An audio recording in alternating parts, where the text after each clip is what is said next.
मैं कुछ ज्यादा कहने के लिए नहीं आया हूं, बस 2-3 दिल की बात आपसे साझा करना चाहता हूं। पहली बात तो ये कि आपके बीच हम इंडिया अलायंस की ओर से कांग्रेस पार्टी के प्रत्याशी हैं, लोकसभा का चुनाव लड़ रहे हैं, ये एक राजनीतिक बात है। इससे इतर मैं आपसे एक सांस्कृतिक, सामाजिक और भावनात्मक बात कहना चाहता हूं। मैं आप लोगों से ये साझा करना चाहता हूं कि हमारे देश की संस्कृति, इसका इतिहास 2014 से शुरू नहीं होता है। अभी हमने कहा कि यह मंदिर ही 700 साल पुराना है और यहां रहने वाले जो तमाम गांव के लोग हैं, जो 24 गांव हैं, उनकी कितनी पीढ़ियां जो है इस इलाके में रह रही है और हमने दिल्ली के इतिहास को बनते, बिगड़ते और बदलते देखा है। जैसे यमुना जी की धारा बदलते रहती है। पुरानी तस्वीरें जब आप देखते होंगे या बुजुर्गों से आपने सुना होगा कि लाल किले की दीवार के ठीक बगल से यमुना जी गुजरती थी और बहुत सारे जो गांव हैं, जैसे वो गामरी गांव जो है, जहां आज यमुना जी बहती हैं, वो उसके बीच में हुआ करता था। कहते हैं एक बार बड़ा जोरदार बाढ़ आई और उस बाढ़ के बाद इंदिरा जी की सरकार थी और इंदिरा जी की सरकार ने ये बांध बनवाई जिसको आजकल पुस्ता कहते हैं। ठीक कह रहा हूं अनिल जी ने? तो आपने इस इलाके को बनते, बिगड़ते, बदलते हुए देखा है। मैं तो इस इलाके से 2009 से वाकिफ हुआ, जब बिहार से चल करके दिल्ली आया यूपीएससी करने के लिए। तो उत्तर पूर्वी दिल्ली में पड़ने वाला तिमारपुर विधानसभा क्षेत्र, जहां पर मुखर्जी नगर एक वार्ड है, जहां पर बत्रा सिनेमा है, उस बत्रा सिनेमा के नाले के उस तरफ नेहरू विहार एक झुग्गी झोपड़ी है, जेजे कॉलोनी है। मैं वहां रहा करता था, यूपीएससी की तैयारी के लिए आया था। जिंदगी की यात्रा और हालात ने उस नेहरू विहार से निकाल करके जवाहरलाल नेहरू यूनिवर्सिटी पहुंचा दिया। और यह जो संयोग है, उस संयोग की ही बदौलत आज मैं आपके बीच प्रत्याशी बनकर के खड़ा हूं। तो आज जब मैं आपके बीच प्रत्याशी बनकर के खड़ा हूं, तो मैं आप सबसे ये कहना चाहता हूं, इस वक्त इंडिया अलायंस की लड़ाई किसी एक व्यक्ति को एमपी बनाने, किसी पार्टी या अलायंस की सरकार बनाने या किसी व्यक्ति को प्रधानमंत्री बनाने की लड़ाई नहीं है।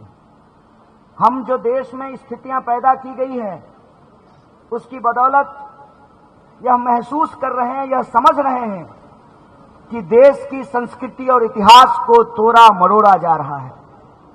जो समाज सदियों से एकजुट होकर के रहा है, मिलजुल करके रहा है। और मैं आपको बता दूं, यहां बहुत सारे लोग जो बैठे हुए हैं, जब गुजरों की महापंचायत होती है तो उसमें जो है मतीन चौधरी भी आते हैं और अनिल चौधरी भी आते हैं। भले उनका धर्म अलग अलग है, लेकिन दोनों गुजर हैं और गुजर की महापंचायत में दोनों शामिल होते हैं। ये जो इतिहास है, इस इतिहास को आज तोड़ा मरोड़ा जा रहा है। ये तोड़ा मरोड़ा इसलिए जा रहा है कि ये सबसे खतरनाक खेल है। इस खेल में जब समाज फंसता है तो समाज के ऊपर गुलामी थोपी जाती है। मैं आपको याद दिलाना चाहता हूं, इसी तरह की गुलामी हमारे ऊपर थोपी गई जब इस देश में अंग्रेज व्यापारी बनकर के आए थे और बोले थे जहांगीर की दरबार में जाकर के कि हम तो साहब व्यापार करने आए हैं। व्यापार करते करते पूरा देश बेच डाला, ईस्ट इंडिया कंपनी की गुलाम बना दी देश को और ब्रिटिश क्राउन का गुलाम बना दिया भारत को। उस गुलामी के खिलाफ आजादी के आंदोलन में मिलकर के लोग फिर से लड़े। मौलाना अबुल कलाम आजाद भी लड़े, महात्मा गांधी भी लड़े, सुभाष चंद्र बोस भी लड़े, चंद्रशेखर आजाद भी लड़े, शहीद आजम भगत सिंह भी लड़े और तमाम लोगों ने मिलकर के हमको आजादी दिलाई। हमने आपका नमक खाया है, आपके टैक्स के पैसे से हमने पढ़ाई करी है, हमने डॉक्टरेट की उपाधि ली है, हमने पीएचडी करी है।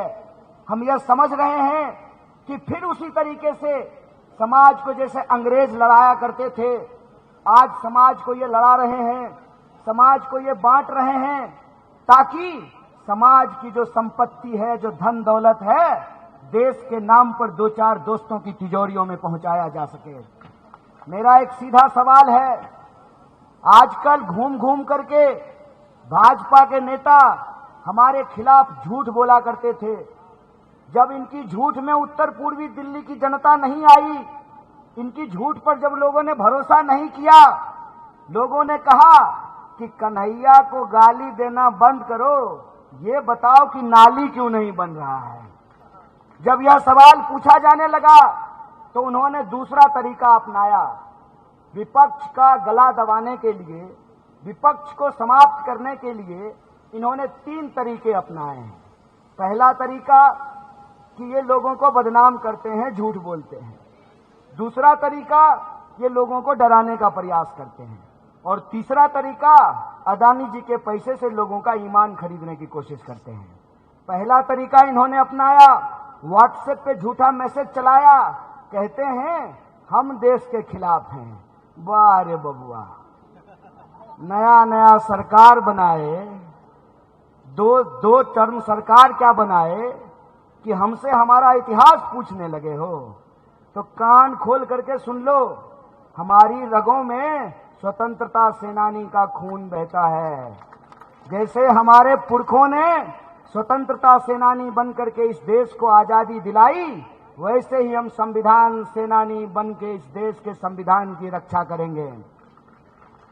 और हमने गलती की, ले चलो, जो बाबा श्यामगिरी मंदिर से ये पुस्ता रोड का 4 लेन बनाने का वादा किए थे ना, 4 लेन तो बनाए नहीं, उसी रोड पे जाकर के खड़ा करके मुझे फांसी दे दो अगर हमने गलती की थी। है हिम्मत? करोगे? है कोई सबूत? आपको लगता है कि अगर हमने कोई गलती करी होती, बिना सबूत के तो लोगों को ये जेल में बंद करके रखते हैं, चुने हुए मुख्यमंत्री को जेल में बंद करके रखते हैं। हमने अगर कोई गलती करी होती कि जैसा का पप्पा हमको छोड़ दिया रहता। है हिम्मत?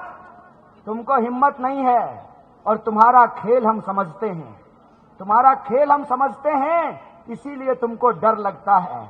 तुम अपने डर को हमारे ऊपर थोपना बंद करो, क्योंकि हमारी रगों में गंगा के किनारे पैदा होने वाले लोगों का खून बहता है। तुम कितनी भी कोशिश कर लो, हम तुमसे घबराने और डरने वाले नहीं हैं। और हमलावर भेजते हो, रे भाई, हमला से अगर डर जाते ना तो अपना घर छोड़ करके, गंगा का किनारा छोड़ करके यमुना किनारा नहीं आए होते। और नाम मेरा कन्हैया है, किताब में हमने पढ़ा है, यह कदम का पेड़ अगर माँ होता यमुना तीरे, मैं भी उस पर बैठ कन्हैया बनता धीरे धीरे। तुम्हारे डर से, तुम्हारी घबराहट से हम घबराने वाले नहीं हैं, और तुम्हारा डर हम समझते हैं। डर ऐसा कि यमुना के उस किनारे 10 साल से प्रधानमंत्री रहते हैं, 10 साल से रहते हैं ना। यमुना के इस किनारे आने में उनको 10 साल लगा है। अभी तो हम एमपी हुए भी नहीं हैं, अभी तो बस कैंडिडेट हुए हैं कि प्रधानमंत्री 10 साल में पहली बार यमुना के उस किनारे से इस किनारे आ गए हैं। आपका आशीर्वाद रहा तो सिर्फ प्रधानमंत्री नहीं, पूरी सरकार को यमुना पे करके आएंगे। ये हमारा आपसे वादा है। और ये भावनात्मक बात मैं आपसे करने के लिए आया हूं कि हम लोग साधारण परिवार के लोग हैं, चप्पल पहनने वाला इंसान हूं। 2 तरीका इन्होंने अपना लिया, पहला तरीका बदनाम करने का, दूसरा तरीका डराने का। दोनों में यह कामयाब नहीं हुए हैं। तीसरा तरीका हो सकता है ये अपनाएं, खरीदने वाला। तो कह देना चाहते हैं 28 करोड़ है मनोज तिवारी जी के खाते में, इतने में तो मैं इनको अपना चप्पल भी ना दूं। हमारा ईमान तो बहुत दूर की बात है। ये कोई भी हथकंडा अपना लें, हमारी महत्वाकांक्षा सांसद बनने की नहीं है, हमारी महत्वाकांक्षा इस देश के लोकतंत्र और संविधान को बचा करके रखने की है। इसीलिए 36 बिरादरी के 2400 गांव के आदरणीय बुजुर्गों और नौजवानों से एक बात मैं कहना चाहता हूं। अगर सिर्फ एक एमपी बनने की बात होती ना, तो लोग अपना ईमान किसी को भी बेचने के लिए तैयार हैं। अगर आज हम आपके बीच आए हैं और हमारे नेता कांग्रेस पार्टी के राष्ट्रीय अध्यक्ष श्री मल्लिकार्जुन खड़गे, कांग्रेस पार्टी के पूर्व अध्यक्ष श्री राहुल गांधी और हमारी कांग्रेस पार्टी ने, और ये बात मैं अपने ऑब्जर्वर श्री सचिन पायलट की मौजूदगी में कह रहा हूं, अगर मुझे कैंडिडेट बना करके भेजा है तो सवाल एक सीट जीतने का नहीं है, सवाल इस बात का है कि उत्तर पूर्वी दिल्ली की जनता के साथ जो 10 साल से अन्याय हो रहे हैं, उस अन्याय का एक एक हिसाब लेने के लिए हम आए हैं। हम अगर आपके बीच आए हैं तो हमारा एकमात्र उद्देश्य है कि हम अलग अलग बिरादरी और समाज के जो लोग हैं, सैकड़ों साल से जो हमारा कुल खानदान साथ में रहता आया है, जिस भाईचारे से हमने लड़ करके समाज की रक्षा की, अंग्रेजों को भगाया, आजाद देश में आजाद नागरिक की तरह सांस लेना शुरू किया, उस समाज को, गांव को, बिरादरी को और भाईचारे को हमको बचा करके रखना है। हमारा 3 उद्देश्य है। हम चाहते हैं उत्तर पूर्वी दिल्ली के लोगों के बीच में शांति रहे। उत्तर पूर्वी दिल्ली के लोगों के लिए जो 10 साल से अन्याय हुआ है, हम न्याय को सुनिश्चित करें और उत्तर पूर्वी दिल्ली में जो रहने वाले लोग हैं उनकी प्रगति हो। यही 3 उद्देश्य लेकर के हम आपके बीच में आए हैं।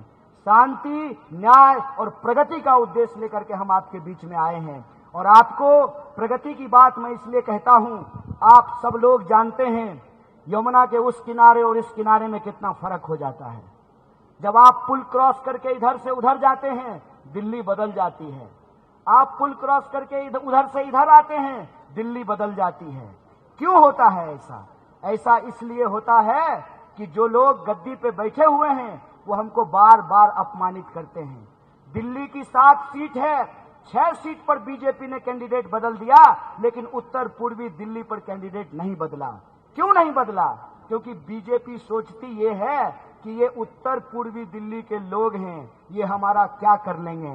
तो मैं आप 2400 गांव के सदस्यों को कहना चाहता हूं कि आपको बीजेपी को भी एक संदेश देने की जरूरत है, और संदेश दीजिए। अभी तो चुनाव प्रचार करने के लिए प्रधानमंत्री आए हैं, ऐसा संदेश दीजिए कि अगली बार भाजपा भी पीएचडी कैंडिडेट आपके बीच में भेजे। यह बात मैं आपसे कहने के लिए आया हूं। और आखिरी बात बोल करके अपनी बात को समाप्त करूंगा। आप बता दीजिए, कहते हैं ना, हाथ कंगन को आरसी क्या, पढ़े लिखे को फारसी क्या। मनोज तिवारी जी ने काम किया है? 10 साल में दिखाई दिए हैं? यहां 4 लेन पुस्ता रोड बनाना था, बन गया। वो कन्वेंशन हॉल खोलने वाले थे, खुला। पार्क बना। कौन सा वादा उन्होंने पूरा किया? 10 साल में कोई 10 काम बता दीजिए जो सांसद महोदय ने किया हो। किया क्या? 2014 में जब चुनाव लड़ने आए तो दिल्ली के सबसे गरीब प्रत्याशी थे। 2024 में जब चुनाव लड़ रहे हैं तो दिल्ली के सबसे अमीर प्रत्याशी हैं। आपके खाते में 15 लाख रुपया नहीं आया, उनके खाते में 28 करोड़ रुपया पहुंच गया है। इसका फैसला आप लोगों को करना है। और तमाम महंत, यहाँ आदरणीय महंत जी हैं, तमाम प्रधान और इस 2400 गांव में रहने वाले 36 बिरादरी के लोग हैं, आपको अपना भविष्य तय करना पड़ेगा। आपको अपने आत्मसम्मान की रक्षा करनी पड़ेगी, और जो तानाशाही देश पे थोपा जा रहा है उसके खिलाफ आपको अपने संविधान की रक्षा करनी पड़ेगी। और आप अगर इसके लिए तैयार हैं तो मैं आपको एक वादा करके जाता हूं, नेता की तरह नहीं, बेटा की तरह एक वादा करके जाता हूं कि आपके हक और अधिकार के लिए आपके कंधे से कंधे मिला करके संघर्ष करूंगा। बहुत बहुत